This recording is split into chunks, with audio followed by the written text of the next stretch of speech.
Bonjour tout le monde et bienvenue dans le scénario des marchés du vendredi 14 avril 2023. Donc, comme d'habitude, on va faire un tour de l'actualité économique, puis on va s'intéresser au meilleur setup de la journée.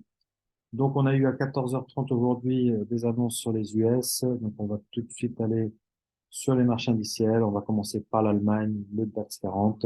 Donc, comme vous pouvez le voir, depuis mardi, on a un très beau triangle qui s'est formé, qui est cassé, qui a validé, qui est venu pullbacker avant d'envoyer à la hausse. On a un objectif théorique qui est à 15 932.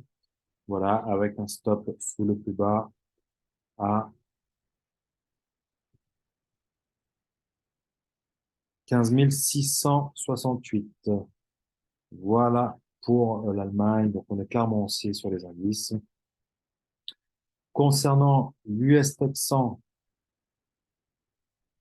alors on a eu un triple top qui s'est formé, qui a cassé, qui a validé, sauf qu'on a eu l'annonce d'hier du jeudi 13 avril. Voilà, il s'est retourné avec un double bottom et nous a envoyé sur les plus hauts du triple top. Voilà, donc là on a eu une résistance. Le marché est venu caler sur cette résistance et nous a fait un rebond technique.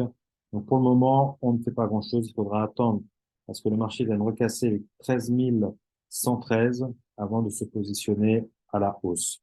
Voilà, à moins que le marché nous envoie sous les 12 814. Donc pour le moment, on ne fait rien sur le Nasdaq.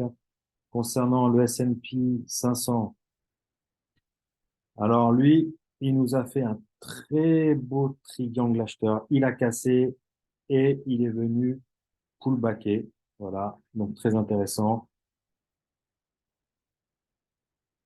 Donc là, comme vous pouvez le voir, on a eu, on va agrandir quand même.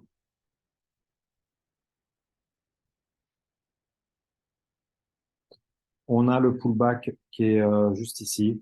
Donc, on est pas mal pour prendre une position acheteuse. Donc, on attendra quand même l'Open US avant de se positionner à la hausse. Et on a un objectif théorique à 4184. Voilà pour l'US 500.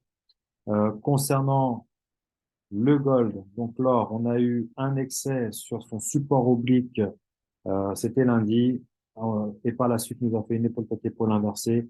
Donc, on est parti largement au-dessus de son objectif. Là, elle est en train de venir corriger sur son support oblique. Donc, on attendra une belle figure de retournement, un double bottom, triple bottom, ou épaule tête épaule inversée et encore mieux excès. Donc, pour le moment, on ne fait rien sur le gold. Donc, on attend vraiment le bon setup avant de se positionner à la hausse. Voilà. Donc, on a le choix. Alors, soit le marché nous faut un rebond technique à la hausse, ou soit il va se retourner à la baisse. Donc, on attendra vraiment d'avoir un setup pour se positionner à la baisse. Et pour le moment, il y a le support oblique qui tient le marché à la hausse. Voilà pour le gold. Le pétrole. Alors, le pétrole, lui, il est toujours dans son canal haussier. Voilà. Donc, pour le moment, on ne fait rien. Voilà. Il faudrait attendre de casser les plus hauts pour se positionner à la hausse. Mais pour le moment, on ne fait pas grand-chose. Encore une fois, les analyses se font en time frame d'une heure. Voilà. Donc, c'est le time frame que je privilégie le plus. Voilà, pour moi, c'est ce qu'il y a de mieux, ce qu'il y a de plus solide. Voilà, ce qu'on peut observer, c'est qu'on a un excès sur le pétrole. Voilà. Donc là, on a comme une épaule tête épaule inversée avec un excès, donc c'est vraiment pas mal. On va attendre qu'il casse et qu'il valide avant de se repositionner à la hausse. Voilà pour le pétrole.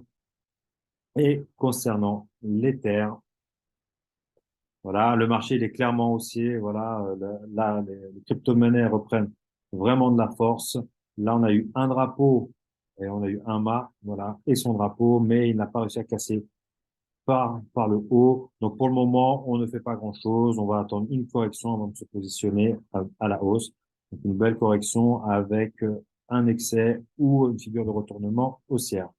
Voilà. Donc, n'hésitez pas à vous abonner à ma chaîne et bonne journée à tous.